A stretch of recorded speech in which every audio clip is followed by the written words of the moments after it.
Wake up, and stay woke.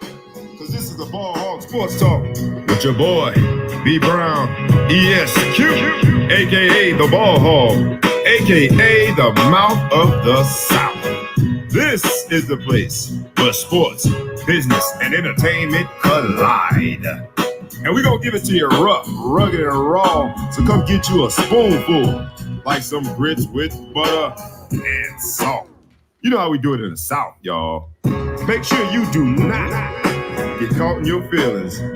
Strap on your seatbelt and enjoy the ride. Come on, let's go. And with that, we gonna do just that. We gonna let's go this morning. Happy Friday morning. Y'all know what it is. It's the Ball Hog Sports Talk with your boy, B Brown, ESQ, a.k.a. the Ball Hog, a.k.a. the Mouth of the South, a.k.a. Mr. Excessive Celebration, a.k.a. I get to be on the journey with these magical people. It's the maestro. Hold on. I got to make sure that y'all can see everybody. That would be a good start. It's the maestro. Who is there in live effect. He got on the 88 from Marshall. Needs no introduction.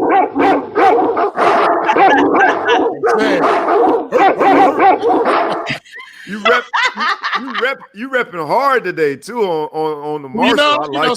Sometimes I know Notre Dame has that amazing background of football players, but Marshall.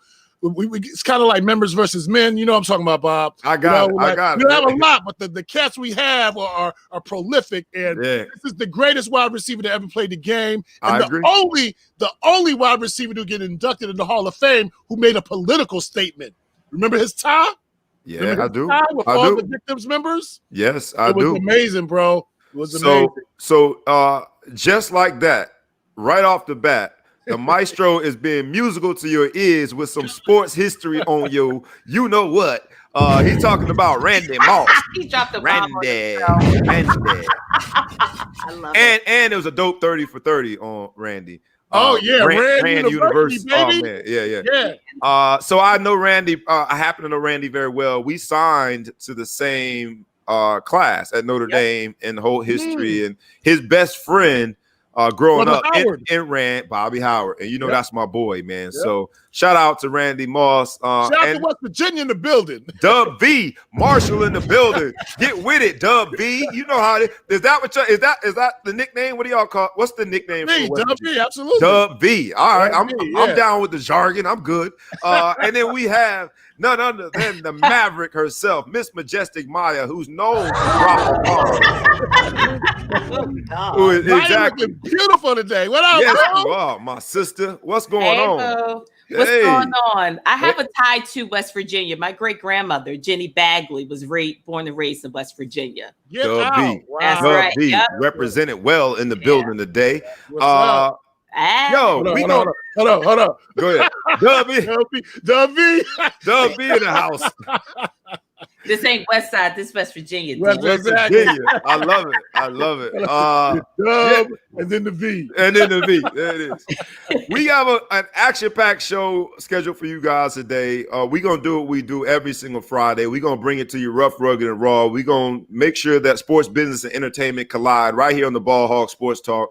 And with no further ado, let's hop right in, y'all, because the NBA is finally we have some live sports. And if you're anything like me, I haven't been able to turn off the television. And we're going to hop into the on-the-court stuff. But today's episode is entitled Old Dogs and New Tricks. And you guys never really understand my crazy little quirky titles, but you will by the end of the show. Old Dogs and New Tricks. And so we'll start with the NBA. On-the-court stuff has been amazing. Nothing short of amazing. I have liked what we saw with some of the 8 seeds losing the first game, and the Lakers lost to the Portland Trailblazers in the first game. Dame Lillard was Dame Lillard, and he was Mr. Dame time. You had the Bucks lose to Orlando in game 1. Both series are now tied. We've had we just had some good basketball, y'all. You had and look, my Miami Heat been balling. So yes, we baby. Up 2-0. Heat Nation, baby. Let's go. Baby. Heat Nation. And I love the fact that, even after LeBron, we still, me and the maestro DJ John Quick are still Heat Nation. Let's go Heat. Absolutely. But all of those series are except the Heat, we up 2-0. But the Mavericks, the 8-1, Mavericks versus Orlando, the 8-1, Lakers versus the Trailblazers, and even now the Clippers lost their game to the Mavericks, so that series is tied 1-1. What do you think about the NBA playoffs thus far? On the court stuff, I think it's been nothing short of magical. What do you guys think? You want to go first, Maya? Or? Not at all, because I ain't watching. Sorry. Maya's serious about that. She's like, there's a pandemic going on. I ain't messing with no sports. I ain't mad at you. She's like, there's more serious things going on. I can respect that. I can definitely. Not even that. It just reminds me. I'd rather go to the Rucker. It just feels like it's like that as opposed to watching a bubble. Yeah, that's what it has, that Rucker feel almost. Yeah. Because nobody, aside from that weird looking, virtual fan experience, it feels like, we just at the park watching the game. You know what I'm saying? So, and I love the fact there's no real home court advantage. None. So even though it's a shortened season or whatever, I think we really are going to be able to tell who the better team is, because you're not going to have that extra juice you get from the crowd. You know what I'm saying? Although I have to say, they're doing a good job with the crowd noise and everything being pumped in. The broadcast quality is really good considering what they have to work with. So, but yeah, I'm enjoying it. And even though the Lakers came back and popped the Blazers, that's my upset special. I still got the Blazers winning that. I do, because they were due for a bad game. So yeah, right. Yeah. I think Charles Barkley, when he started bringing out the broom and talk about how the Lakers are going to get swept, in the South we had this saying, "Mama, there go that man." I think he has awakened a sleeping giant, and the Lakers are they look really good last night. They did. In terms of the on the court stuff, because Dame Lillard, like I said, balled out in game 1. But he dislocated his finger in game 2. That might be a game changer. He vows that he's going to play in game 3. My question to both of you, and let me know, and the fans, make sure, our listeners, our audience, please chime in, because this is a loaded question. Because Anthony Davis balled out last night. And LeBron, not so much. So my question would be this. If the Lakers are able to win a championship and LeBron is securely seated in the number 2 seat, if they win the championship with LeBron playing the the Robin to Anthony Davis's Batman, do we give him credit in terms of his overall legacy? Because Anthony Davis looked like the dude last night. LeBron just looked like he was hanging on to Anthony Davis's coattail. I'm gonna be real. That's what it looked like, So now we go back and forth. Shaq gets a lot of heat because Shaq, pun intended, his championship with the Heat. Like, man, bro, you were Robin. Batman was Wade. But he was a good Robin. He was a good Robin. Don't get it twisted. He had like 20. He averaged 20 and 10. 20 and 10 during the championship year. So is that a black eye on LeBron's championship conversation if he's the number 2 seed? No. Michael Jordan never won any championships without Scottie Pippen. But Mike was never number 2. Mike was never number 2. But he never won without Pippen. Yeah. I see what you're saying, Bob. He was never a number 2. He was never the Robin.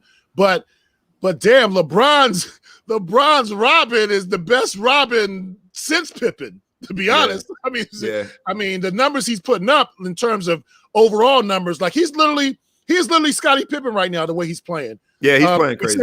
He's not. No, don't get me wrong. He's not the defensive stopper that Pippen is, but in terms of his overall game, he's actually doing it better than Pippen overall. And he's better looking, because Lord knows Scottie Pippen looked like that boy ugly. All right, so how many minutes? We were 9 minutes and 47 seconds into the show before Maya dropped her first bomb. And it had to do with Scottie Pippen's nose. I think you're talking about his nose. Entire face. That's the whole face. No human hand could fix that face. I ain't mad at it. All right, so that's the on the court stuff. She didn't. There's been a lot of off the court stuff that has been equally riveting.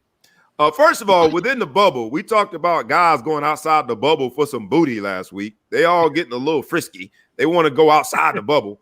But inside the bubble, man, Jimmy Butler is teaching us a lesson on economics. Yeah. The brother got Big Face Coffee is $20 coffee. He said he looked at the marketplace and realized there was an opportunity. Yeah. He's got this French press machine. He's charging $20 a cup. What do y'all think about that, man? That's actually, I love it. That is the core of econ. Anyone who's taken the econ class, supply and demand. Supply and demand. You do what the market dictates. So if someone's going to pay $20 for a cup of coffee, you got the supply, the demand is there. You've met your equation. You're good to go. And besides, like, good coffee could change your life. So I'm here with Jimmy. And secondly, Jimmy Butler is incredibly smart when it comes to money. He still drives a minivan. Yeah. That man gonna have money for a very long time. Shout out to Jimmy Butler. I love that he was like, I might up the price to $30. These brothers could pay for it. I was like, that's what it is. I think that's what we have to keep in mind. Like, these are not, your normal, little dorm mates, whatever. They got to go, So $20 is like 20 cents to us. You know what I'm saying? It reminded me, though, of the one guy in the dorm who knew how to cut a smooth fade. I'm like, that was man. me, bro. You were the guy. You knew how to cut the smooth fade. I could cut, I was the DJ on the campus. Like, I was making money, bro. You were finding entrepreneurial opportunities. Right. I think it's great. It definitely is an example of supply and demand, economics at its finest. So shout out to Jimmy Butler. Also, off the court stuff is this story that dates back to last year's championship. Masai Ujiri, who is the president of the Toronto Raptors, was being sued by a security officer and his wife. They said that there was a physical altercation, there was mental anguish, and all of these things. And the brother seemed like he was under attack. And then all of a sudden, the MVP showed up again. Good old technology. Mm-hmm. And we saw a video that suggested a very different encounter than the lawsuit represented. What do y'all think about that, man? A brother, who is doing great things. I think this video has vindicated him. But what do y'all think about the story in general? And then we're gonna fast forward to the next topic. But I want to at least touch on this. What do you guys think? That's the bullshit I'm always talking about. Like you said, weaponizing whiteness. Whiteness. If we go by everything someone of the lighter hue says, we are the most aggressive, vile people walking the face of the planet, and you blatantly lied. Like, seriously? So you gonna say your mental anguish? Well, shit, if that's the case, every Black person walking on this planet needs to be compensated for that, because we got 400 plus years of being mentally anguished. So, like, and then you're gonna get your little bitch ass wife to chime in? Seriously? Now, see, that's when you drag a chick. That's when you grab her by, and I'm not condoning violence. I'm not. Wait a minute. In the middle of that, you're gonna say, I'm not condoning violence. That's like somebody saying, don't be offended right before they say something super. I know, right? Like, in the middle of that, you say you're not condoning. You about to drag her.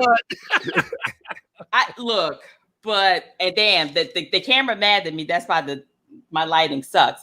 But I'm telling you this, like, that's that shit that keeps lawyers employed, and they're essentially trying to break that man. They're going to have all these legal fees because they're going to find every little bullshit reason to go back in court, to refile, and another motion and shit like that. I hope he bankrupts them. I hope they are so damn poor, they're at the corner with a little Starbucks cup asking Jimmy Butler to put 20 cents in it.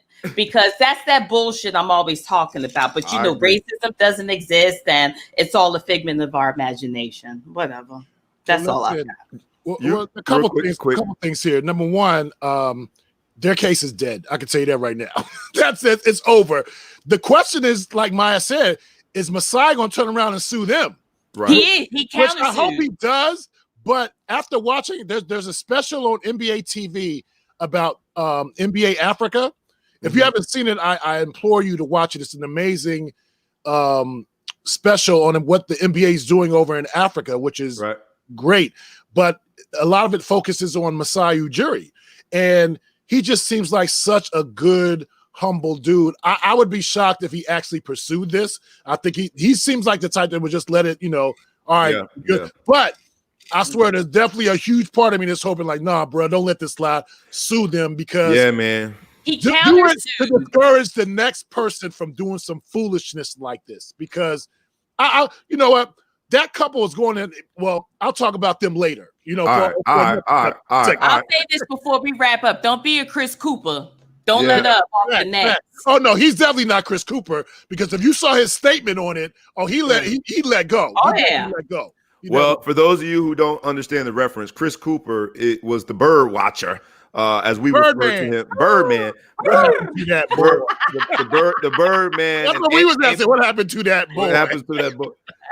But it was the Amy Cooper story of how she weaponized her whiteness. And it just continues. It's sad to see that no matter what you have accomplished and continue to accomplish in life, you still have this thing hanging over your head that suggests that because I am melanated, somehow, some way, I can be targeted as an easy target. And you know this, man. But that MVP, the camera again shows up. But that's what all the hashtags are about too. Big shout out to Philippe Kahn, who is the inventor of the camera phone. Straight up. Big shout out. He should be in the Smithsonian and the African American, spot in DC. Real talk. He's the real MVP. Getting these whoopings off. Hold on 1 second. Maya, what are you doing? Hold on. Maya, what are you doing? Hold on. Let me make sure I bring her out. So she don't. I was about to say, I don't know what she's going to expose. Those beats. Wait. You're good. You're good. Nothing indecent. No, you didn't see nothing indecent. You're good. We've all seen them before. About to say, so. Hey, we're about to change the show immediately. We're gonna up the ratings immediately. All right. So look, man. Hey, look. All right. So before we pivot and turn to the next subject, I want to pause for the cause. And we ask you guys always, like we do every week, humbly, to comment, to like, and to share. But this is a moment in ball hog sports history that should be captured and should be celebrated. If you would, the maestro, DJ, John Quick, can you please share with the world the great news that you have for today? Well, first of all, Miss Majestic Maya is looking beautiful. They're going to light right there. So recognize and acknowledge that. But then I want you, if you would, share with the world your news for this week before we pivot to the next topic. Well, I'm officially on Team DC. I just got, installed as an official DC Comics social media influencer over the week, this past week. And what that means is I'll be doing special things for the Warner Brothers television properties of DC Comics, shows like The Flash, Legends of Tomorrow, Teen Titans. They have some of the Doom Patrol, Harley Quinn. There's so many. They have a new Superman show coming out, which is appropriate. Anyway, right. All that to say is it's definitely a blessing, and we have a big event coming up this weekend called DC Fandom, where my brother DJ D Nice, he'll be involved too, and they're going to be interviewing a lot of the stars. We got some trailers, exclusive trailers that's dropping for new movies coming out, like the Wonder Woman movie, and it's going to be dope. So all you got to do to register is just get on to dcfandom.com. It's a free event. It's 24 hours, and we got a matter of fact, for the brothers and sisters, we got our own section. It's called Blurred and Bougie. All right. Big shout out to Wendy Rose. So she's a sister. She's a director of publicity at Warner Brothers DC Properties. And it's gonna be a dope look. And that's what's up, man. During the year, I'll be interviewing different stars from the Warner Brothers TV and movie properties. So it's gonna be dope, man. And they're gonna put me on their platform, which is 10 million plus. So that's other level. Drop a bomb for you, bro. Clap, dude. Come on, man. Give yourself a round of applause. Come on, man. Use the effects, brother. We gotta celebrate Black excellence, man. That's dope. That's dope, brother. That's dope, man. Congratulations. And then, you know, the third piece of news to celebrate among our threesome. Pause.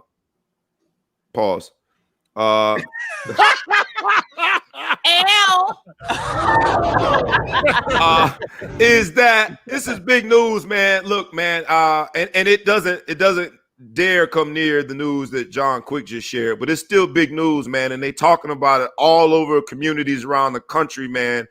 Is that yours truly, B Brown ESQ, aka the Ball, aka the Mouth of the South, aka Mr. Excessive Celebration, at 43 years old, went out this week. Here it comes. At 43 years old, baby. I didn't even tie my shoes, DJ John Quick. I didn't even tie my shoes. I left the shoes untied. I went and I took a basketball, y'all, and I looked at the rim. I looked at 10 feet, and I'm like, you know what? With my sons right there, baby, watching. I start playing the music. Dun, dun, dun, dun, dun, dun, nice and slow, John Quick. Hey, I ran up there to the rim and dunked that thing like Vince Carter, baby. It wasn't like Vince Carter. It was more like, it was like starter kick dunk, but because I barely got it over. But I dunked that thing, y'all. 43 years young, your boy still got it. If the world is separated into two types of people, those who can dunk and those who can't. Yep. I'm still on the right side. Yeah. So deal with it. I ain't gonna dunk on nobody no more, but I could dunk. Wait. So this isn't directed towards Diamond Ruffin because he's ready. Oh. Bob, yeah. Bob, tell him how tall you are. Maybe they don't know. 6'2", and I used to be 6'3". I'm like 6'2.5" now. I'm going in the wrong direction, but I still got hops, baby.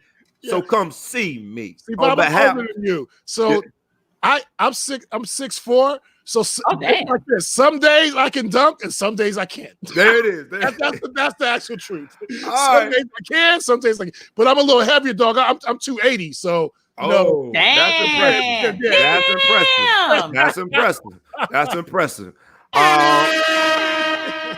So yeah, man, I'm still on the right side of the equation. I can still dunk, and it was confirmed this week. And I have 2 non-family member witnesses that will testify under oath that they saw me do it. All right, y'all. Look, we're gonna hop into the next part, man, of the show. We're a little bit delayed, so we got an amazing guest coming for everybody.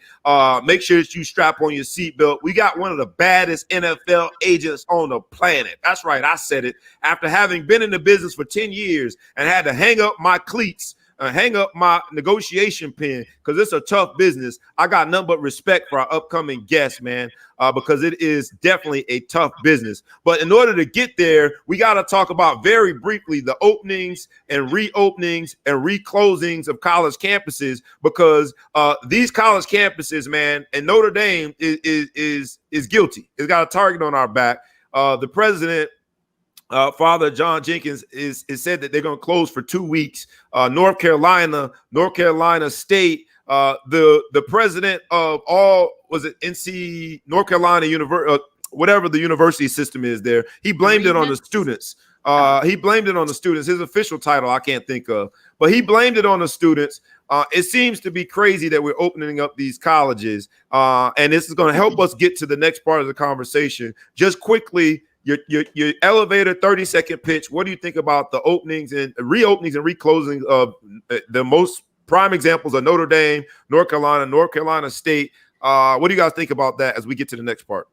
You shouldn't have opened. I told y'all so. I knew you was going to get me with I told you so. I knew it was coming. I knew I told you so was coming. DJ John Quick, what do you think?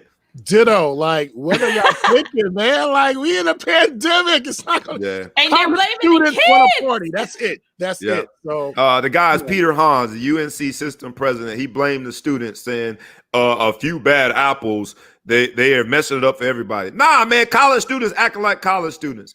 With no further ado, we are going to bring to you. So make sure our listeners, our audience folk, if you would, Tag a friend. We ask you to comment, like, and share, but this particular segment is going to be one for the ages. We have one of the baddest NFL agents on the planet, a melanated young man who is doing his thing for a lot of other melanated and non-melanated athletes. With no further ado, man, y'all welcome to our platform, the Ball Hawk Sports Talk. The missing link this week is none other than, make sure I bring him in right, none other than Mr. Jovan Barnes of ISC Sports. What's going on? Hey, how you guys doing? Man, we are great, my brother. How are you, brother? You guys are hilarious. Yeah. I needed a laugh this morning. I had some bad news, and I really did need that laugh. So I appreciate you guys for having me on.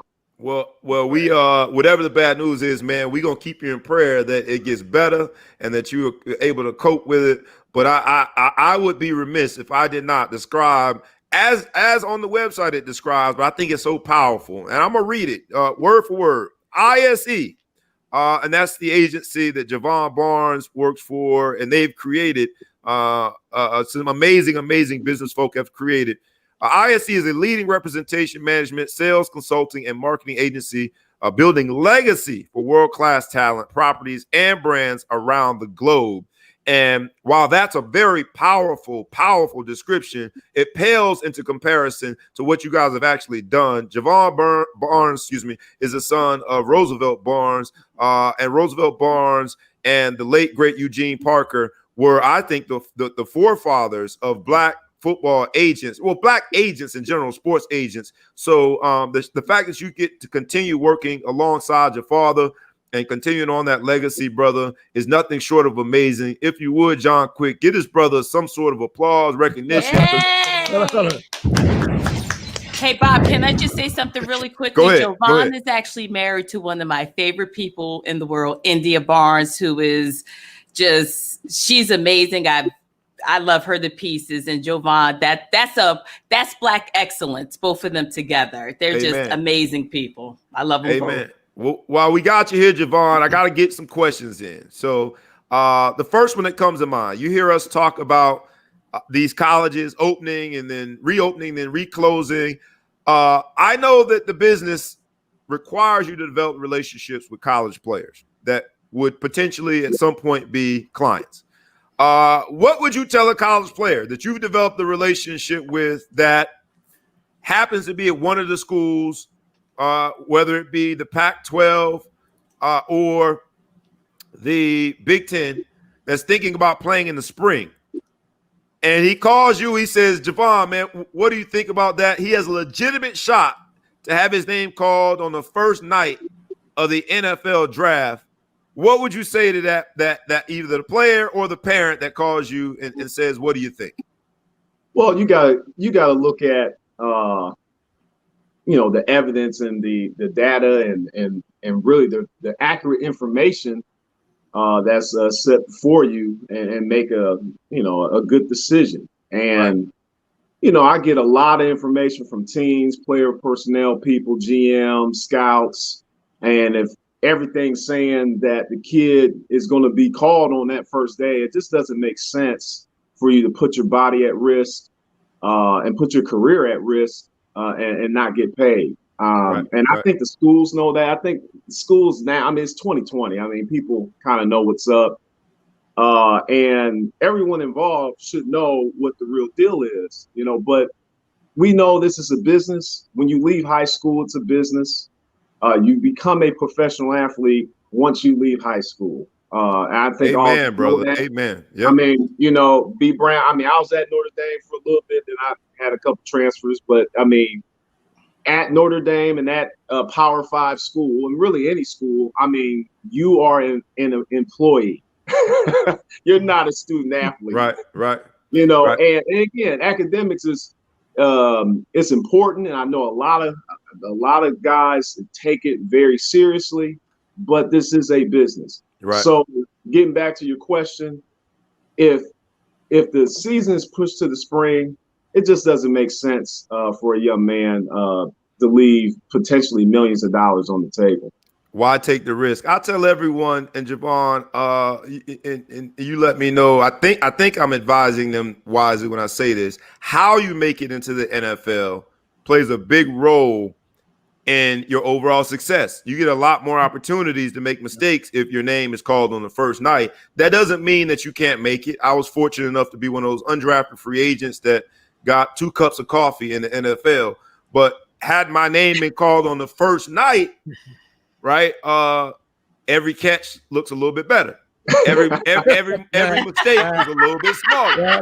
And so how you enter the NFL plays a big role in your overall existence and how you stay there. How are you advising your current clients, the veterans and the free agents? Like throughout COVID times, they haven't been able to train or anything. So they've been able to train, but obviously in a modified way. Or like, let's say you have a free agent that normally during this part of the year would be traveling, going to different facilities. How have you been able to adjust on the fly with COVID?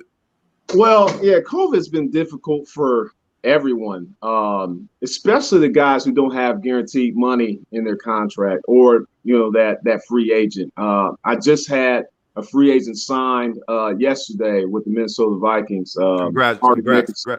Hardy Nickerson, son of the great Hardy Nickerson. Wow, former Steeler. Hey, bad boy, 16 years, and his son is good. He's a great kid, great young man. Oh. And it was a difficult road for him because normally you could go and do a workout, you can travel, you can do all this. Right. And with everything going on, you can't just freely do what you normally would do during the evaluation process. Right. So as an agent, you have to make that extra call, bug a couple people, turn in that ticket, that favorite ticket that you've been holding on for a couple of years and say, hey, bro, I'm gonna need your help, man. Right. So it is more challenging, but that's why we get paid. You got to figure it out. And I feel sorry for not the stars, because the stars are going to figure it out anyway. And even the drafted rookies during this process, even though it was altered, they didn't have pro days, and you slipped in the draft. Eventually, it's going to work its way out. It's the middle of the road guys and the guys who are undrafted free agents. Those guys are going to get hurt severely in some cases because there's no preseason games. Workouts are to a minimum. Yep. And those are the opportunities that could make or break your career. And and it's just unfortunate that's going on right now. Well, this is, look, and please, among our audience people, feel free to type in a question in the comment section. In terms of advice, now it looked like you still in the gym hard there, brother. I mean, look, man, I wanted to focus on the ISE in the middle of the shirt. I did, because I'm like, it's good branding. But brother, you got the pythons hanging out, so I know you can give people workout advice, but well, see, I normally would be working out right about now, Okay. So I had to adjust. Because it's like therapy, man. I had a family member pass away. We're sorry to hear that, brother. Yeah, and that was the bad news I found out last night. And speaking of COVID, it was because of COVID, and it does change. It changes you. It changes the way you think. It changes the way you advise your clients. It just changes the way you start a conversation. Because I was one of those people. I always knew it was real. And I always took it serious, but I always was like, well, I'm a young guy, and most people I know are young, and most people I know are healthy. Man, we're gonna beat this in a couple of months, and we're gonna be good. And then, you have a family member that passes away. It just changed the way it does. Yeah. I unfortunately got bad news this morning too about a cousin that passed away from it, and it does make it a lot more real when you see it hitting close to home.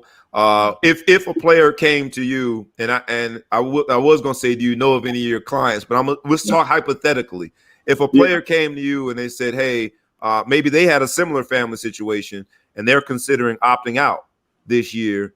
What do you say to them, and how do you then navigate the terms of the contract? Because I don't know if it affects, their free agency going forward, the years in the contract, like the opt-out thing, just in general. Like if someone comes to you, they're thinking about it, what do you say? Well, that's not I've had a client opt out. One of my clients did opt out. He's a young guy and he understands the risk. And we had a come to Jesus meeting and it was a serious talk. And because he understands the risk of opting out, I think opting out as a young guy who haven't established himself in the league, it could be potentially dangerous, right. But I understand the situation. He had family members that had it. He just had a baby that was born. I commend him for putting his family first. Yeah. But he has, as his contract advisor, I have to inform him about all the roads that could be taken by making that decision. Yeah. And if I did have another person who wanted to opt out, I would basically do the same thing, present all the situations that could potentially happen, see where he is in the market. I think, that's a hard conversation in itself, because a lot of guys believe that they are world, but the market says, it's just preach, it's my brother, preach. And here's the thing, I love all my clients, and it's my job to tell them the truth and how we can win in any situation, but you got to start at truth. Right. And so if a person does come to me and they say, I want to opt out, and what is going to happen the year after, I have to tell them the truth. I got to tell where they are in the market, where is the market going, the type of players that potentially could be brought in, because they're going to have a draft every year. They're going to have somebody replace you every year. So you have to give them all this information, and you got to keep it real. And if they don't want to absorb the realness, then there's a problem. And hopefully there's no separation or anything, but that's just the reality of the world we're living in right now. So I'm not going to force anybody to stay or go or whatever. I just give information, and then they have to make the best decision for themselves. That's awesome. That's awesome. That's why you've been in the business so long, man. Our audience is acting shy, and the maestro, DJ John Quick, and the Maverick, Miss Majestic Maya, have allowed me to ask all the questions this morning. But I thought my audience would ask some. Last question. Oh, there's one right there. How do you advise your clients regarding taking a knee? Ooh, social justice, social action. Taking a knee during the anthem. What do you say if your client says that's what I plan to do? Oh, I'm for it. I'm 100% for it. Now, as his contract advisor, I'm 100% for it. I'm 10 toes down with it. But as his contract advisor, I have to tell him the pros and cons of doing it. Right. You are putting yourself at risk by doing it. Now, I'm 100% for it, and I'm going to be there with you. And I wish that everybody puts social justice, injustice in the forefront in these people's faces, because we know we see it and we live it. We absorb it every single day. But in our world, there are people who don't look like us who control some of the things you're trying to get at. Right. And so you have to understand, if you do take a stance, you potentially could be sacrificing potential opportunities in the future. So, it's just the reality of it, man. Yeah, it's the reality of it. But to hear you talk about COVID and playing and the risk that you're taking there, or opting out and the risk you're taking with your contract, sounds very similar to the risk you're taking with taking the knee. And it shouldn't be that way, but it's the reality. And I love the fact that you were honest with your clients. Hey, Bob, I'm going to jump in there real quick. I do have a question. Brother, do you think that they will have an entire NFL season? You know what? I've been asked this question probably about 200 times, and my answer's been the same. I think they are going to have a full season. And the reason why I say that is because it's a lot of money that's going to be left on the table if they don't have a season. I mean, man, they got so many TV contracts and, they got all these services and stuff like that. No way they're leaving that on the table. And they're protected by the CBA. Like in college, there's no protection for the schools. That's the reason why colleges are shutting down and conferences are shutting down. There's no protection from people getting sued. Well, in NFL, there is a sense of security because of the CBA, and guys are getting paid, and they are understanding the risk. I truly believe that the NFL is going to force a season, and it's going to be a war of attrition. So I don't think that the best team is going to win this year. I think whoever survives, whoever has medical staff at the end of the year. Well, whoever survives not getting cold. Because see, here's the thing. We talk about it as agents. You can be physically healthy, but be near someone with COVID or have COVID and still be able to play, but not be able to play, and that could be the missing link to winning the game or winning the championship. So like I said, it's going to be a war of attrition. Whoever survives through this period and doesn't have as many cases, they're probably going to win the championship. There's a question from the audience, and then we're going to let you wind down, man. Try to get back in the gym, my brother. I know you got a full day ahead of you, but are there contractual protections for players that contract COVID during the season? Yes, because it is considered, an injury that is protected for guys now. But let me answer that more clearly. For some guys, you are more protected than others. If you have a fully injured or a fully guaranteed contract, I mean, you're pretty solid, pretty good. But like I told you before, those middle of the road guys and them young guys who don't have a lot of protections, those are the guys that are going to get screwed over. Those undrafted free agents who are trying to make the 55, it used to be 53, now it's 55. The guys in the middle of the road, the non-superstars and the non-just drafted rookies, those middle of the road guys who don't have fully guaranteed money left on their contract, they are exposed. Right. Another way that a guy can get screwed over is if you have per game roster bonuses negotiated in your contract. Well, if you get hit with COVID, you got to quarantine for 10 to 14 days. That's 2 games. 2 game checks, right? And then not just the game check, the per game bonuses. You hit for those. You ain't getting those. Right. So as an agent, I'm like, going forward, I don't know, if per game roster bonuses are going to be something that I want to put my player in the future, because it leaves you exposed to not getting your money. I guess it would also impact the stats, right? Because if you have incentives to meet certain numbers and you've got 2 less games to do it, it would also impact that. All right, last general question, because at some point we're going to have you back on and we're going to discuss, because while we all woke, having tried my hand in your business, I noticed that a lot of my kinfolk, my skinfolk wasn't my kinfolk when it was time to do business, and some white agent that was less educated and less polished with a presentation would come in after me, and my brother and I were looking like, what happened to us sticking together? We're gonna have you on to talk about the racial dynamics and how sometimes our own black players just feel more drawn to white agents for whatever reason. But the last question I'm gonna ask today is just generally, man, because you've been around the business for so long. As I said, your father, I think, should be recognized. He and Eugene Parker should be recognized as really the forefathers of black representation.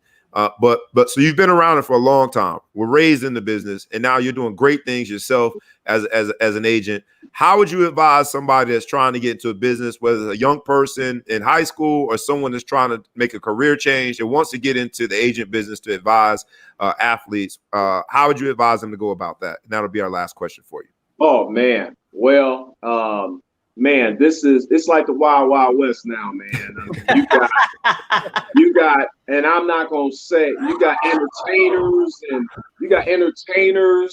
I'm not gonna say rappers. Oh, I did say rappers. You got entertainers trying to be agents and build up agents, and they're doing a great.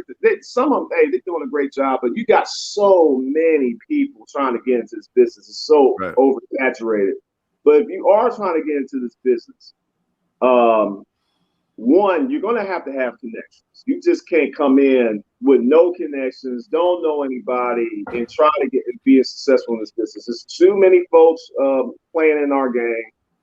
There's too many, power groups who are doing great things. There's no way you're going to be able to survive. You got to come with some context. Two, you got to actually know the game of football and relate to these kids.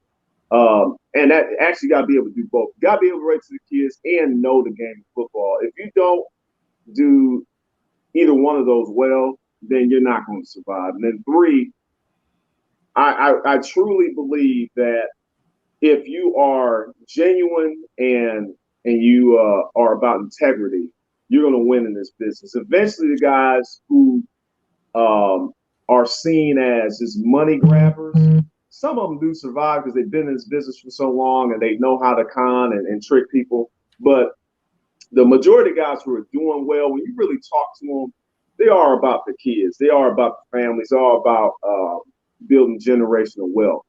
And if you're not about that, and you're not about educating these young men how to be better, you're going to get exposed and you're not going to survive in this business. Well, my brother, Javon Barnes of ISE, I told y'all we had one of the baddest mofos on planet when it came to the agent business. He knows it inside and out, and he's doing it for all the right reasons, brother. Continued success. If you will, tell the people how to follow you, any social media information, how do they support ISE? Other than being a top athlete, is there any other way for them to support you guys? What is your social media information so our listeners can follow? Yep, ISE is our handle is ISE worldwide on Twitter, Instagram, and I think those are the two main sources that you get there. My social media handle is JB Sports Agent. That's JB Sports Agent at Instagram and Twitter, and you can support ISE by supporting our clients in their endeavors. We have a lot of clients who are trying to create great things in their communities, like Allen Robinson in Chicago. He's trying to get young men to read, especially young men that looks like us. Dante Fowler down in Atlanta, he's doing a great thing, working with the city down in Atlanta. So if you follow our guys, and eventually they're going to post a lot of stuff they're doing out in the community, hey, just like, support, donate. If they have a rally, go to it. I mean, it's a great thing what these young men are doing. My brother, man, I can't thank you enough for your time here at the Ball Hawk Sports Talk. When I build up the courage, to get back into business, you be expecting a resume from me. I'm submitting it to ISE when I build up the courage. I gotta get up the courage to do that again. But my brother, man, thank you so much from the bottom of our heart, man. Absolutely everything that we thought it would be and more. Thank you for the information. Enjoy your day. And again, our condolences to your family, man. Thank you for joining us on the Ball Hawk Sports Talk. Appreciate it. All right, y'all. Look, man, the Ball Hawk Sports Talk is taking more and more steps forward. Y'all better stop playing with us, man. That was amazing, man. That brother is sharp, is all get out, man. And has been around the business for a long time. So we appreciate him joining us. And look, while we are talking about football in general, to hear him discuss its impact, COVID's impact on his family, sort of brings it home. If we would, man, why don't we take in the middle of the show, just take a real brief moment of silence, man, for all the people. My cousin Angelina, unfortunately, died overnight from COVID. And so let's just take a brief moment of silence, man, to appreciate how this pandemic has impacted all of us.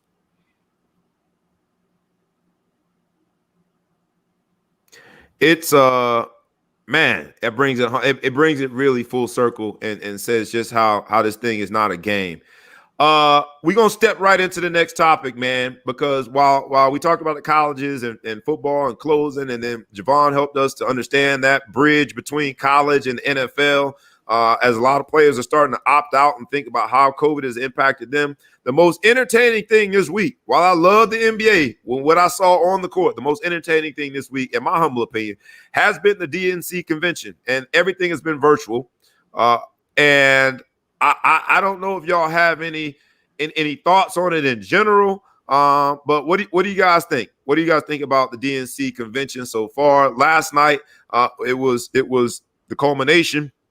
It was brought home by the top of the ticket, which is Joe Biden. But the night before was Kamala Harris. What do you guys think about the DNC convention so far? I think they have actual speakers, which is what's important. They don't have a pillow guy and a whack job position. Also, I noticed that the king of the slop is over there saying that the Democrats are charging people to get in. How are you going to charge somebody for a virtual conference? Like, stop making so much sense, Maya. Stop. You better stop it. He just, his mere existence makes me nauseous. But I hope that this inspires people. I hope it just, oh Lord, we need help. I mean, vote, get out and vote November 3rd. DJ John Quick, the maestro, what do you think about the DNC so far? Well, I mean, Joe came out swinging last night. I appreciated that. A lot of people get nervous when Joe speaks, but about people, you talking about me? I get nervous. He definitely did his thing. He definitely did his thing. That was the best speech I've ever heard from him. The Obamas did what Obamas do, which is eloquently. They are, head and shoulders above anyone else in the country when it comes to being, authoritative. And is that a word, authoritative? I just made it up. Anyway. I like it. If it's not, it should be. They are amazing. I mean, as a speech major, I can appreciate them so much. Like they're just, and Kamala had me in my feelings when she shouted out the HBCUs at the Divine Nine. You know what I'm saying?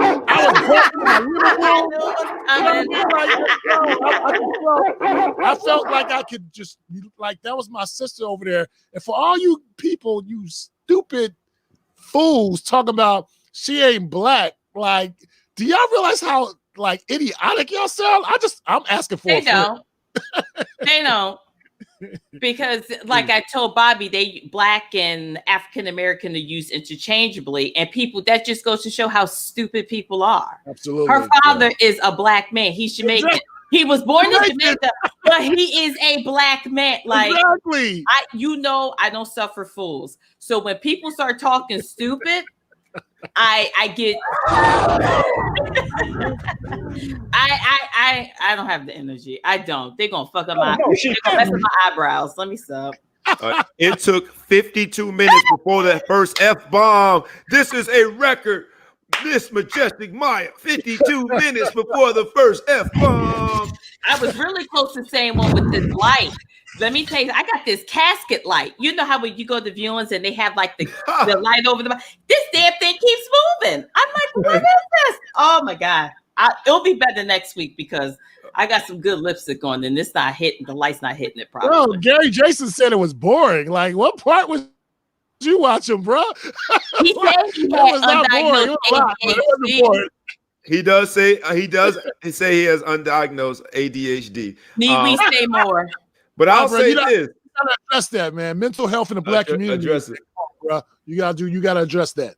When the week started off for me, and I heard Michelle Obama speak, I was like, nothing will be able to top that. And then I see Barack Obama be the opener for Kamala Harris, the first black vice presidential nominee of a major party.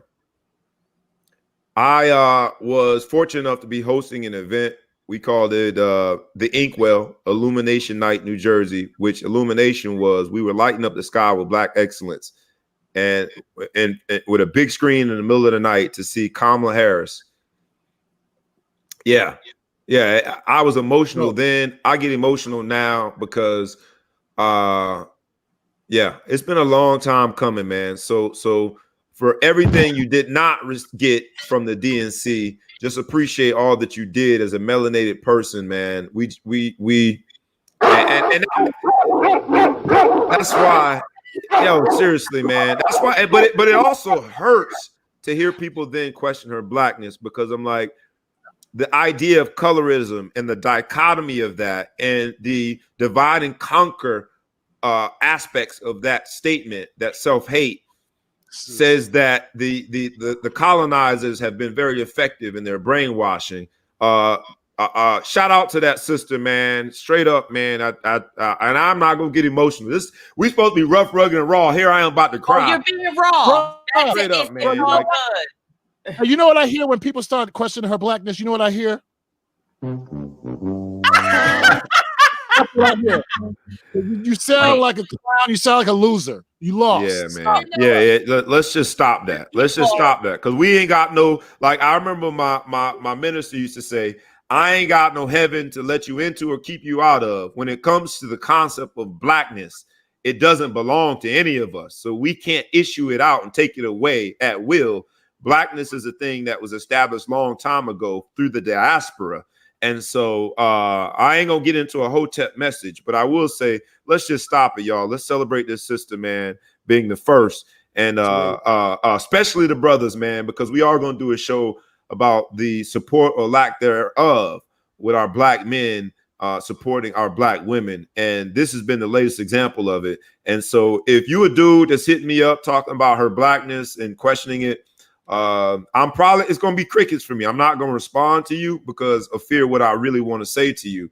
But amazing. Even the same men that are questioning her blackness are the ones who are married to white women. I ain't got crickets, because let me tell you something. There's a black woman in this world. We support our men. Yeah, hands down. You talk about 10 toes down. I mean, we down like 4 flats.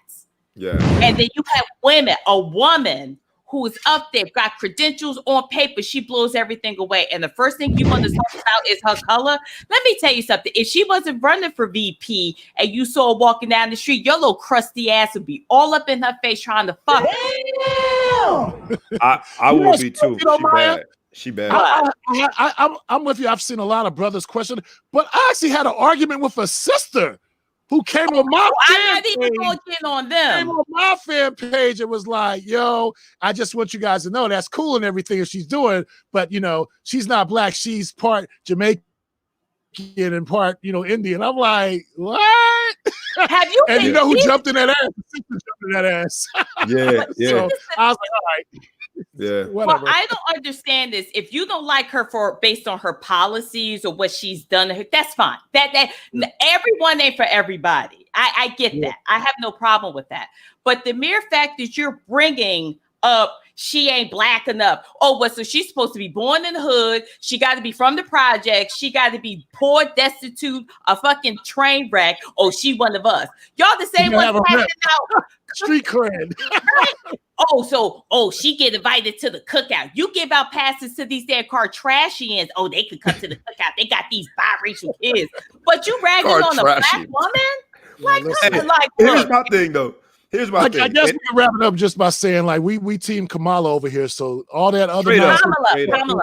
Get out of here. Kamala. Yeah, straight up. And we are done with it, but it's funny because we have had segments talking about HBCUs over PWIs. This sister chose an HBCU and still being questioned about being black enough. All right, look. One thing before we let it go, the people who are questioning her blackness and all these other things are the same people that don't vote, the same people that don't do shit. They sit back and complain about everything that's going on and don't attempt to make changes. So I don't want to hear shit. Like I said, I don't want to hear your new hashtags when your sons get harassed by the police, when that orange maggot, if he gets reelected. I don't want to hear shit about anything if you sit your ass in the house and don't do anything. Get up and do something. You don't have to be a politician. No one says that you have to run for office. There are 1,000 ways to enact change. So if you're going to talk about it, be about it. If you're going to talk about it and not do shit, shut the fuck up, because no one wants to hear. Period. I'm done. Drop that mic. I agree. Absolutely agree. No more needs to be said because that is the truth, Ruth, as they say, and do the right thing. My man, DJ John, quick, you dropped out for a second, but we got you back. All right, because this the part. This the part trying to contact me. I told him don't interrupt this morning. Right. Not on Friday mornings. Look, man, we got to go out with a bang. You know how it is. And I think some of the detractors, some of the people questioning her blackness have given us the perfect ammo to get into the last segment. If you from the South, you've heard somebody say at some point, happier than a pig in slop. And so taking those Southern terms and bringing them right to your mobile device or your computer, however you are consuming the Ball Hog Sports Talk, we got the last segment. And y'all know what it is. We drag them into the slop. And while pigs like to be in the slop, humans normally don't. But in this segment, we find people that are doing stupid things and we drag them into the slop. And if you will, normally I go in a certain order, but I'm going to start today. I'm going to drag an entire organization into the slop. And that organization is the Kansas City Chiefs. The Kansas City Chiefs came out and basically said that they have encouraged people not to wear head dressings and do face paint and misappropriate Native American culture. They have encouraged that for the longest, and now they are prohibiting it and banning it, but their name will remain the same. And so for that, lighthearted, fake, woke, being a part of the trend and speaking out against what is cultural misappropriation, the Kansas City Chiefs, I'm dragging you into the slop and bring the Super Bowl trophy with you. It's all getting dirty. You're in the slop. Agreed, bro. Agreed. Anyway, so all right, who wants to go first? The Majestic Maya or DJ John Quick? Sure, I'll go. Go ahead. I'm bringing two organizations into the slop. All the right. NY Pig Department and the New Jersey police officers, because they're actively supporting King Pig. And the thing about that is that as government, you're not supposed to publicly endorse candidates. You're supposed to be neutral. You could have your personal beliefs, but you're not supposed to get a bullhorn and say something. Pat Lynch, the linchpin of all the shit that goes down in the NYPD, I'm not even going to say what I love. Named Pat Lynch. He's Pig Lynch. He's Pig Lynch. Yeah. He's a disgusting, nasty, vile. I would love to piss on him in the casket. And I don't fuck with dead people. I'd piss on him in this casket.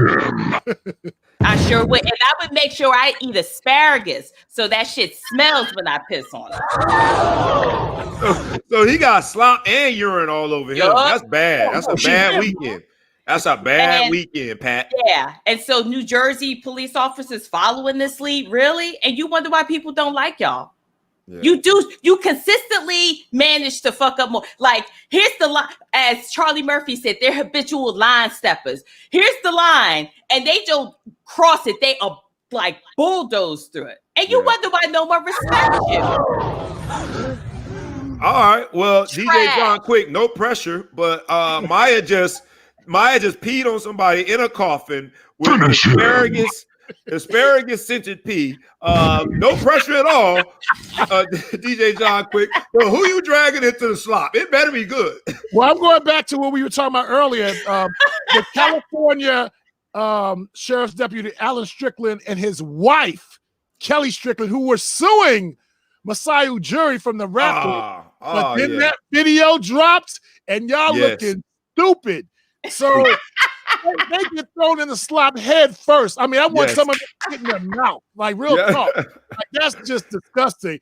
Listen to the charges: punitive damages, medical and incidental expenses, future medical and incidental expenses, loss of earnings, prejudgment interest, property damage, legal fees, and any other relief the court would find. Like, that's that straight up evil caucasity at work. You know what I'm saying? And again, I have so many great white friends, but there's definitely an element out there who were not raised the right way because, racism is taught at home. And this is a prime example. They were lying. And how the hell the white wasn't even in the building? And what the hell is property damage? He didn't even, Yo, don't give me. He probably talking about that little phone he had. Let me just finish him. Yeah. He probably talking about that little T-Mobile phone he had. Talking about he property damage. All right, y'all. Look, man, this has been amazing. This has been, I think everything and more on a Friday. We ask you guys humbly, like we do every week. Please comment. Please like. Please share. Oh, I didn't get on that one. You know what? That's a good point that he brought up. It's too late in the show to really dig in, but the Sweetie Pie scandal was about greed. Y'all heard the guy was arrested for conspiracy to murder of his own nephew. Man, it's just crazy. Money does some evil. It reveals some evil things about people.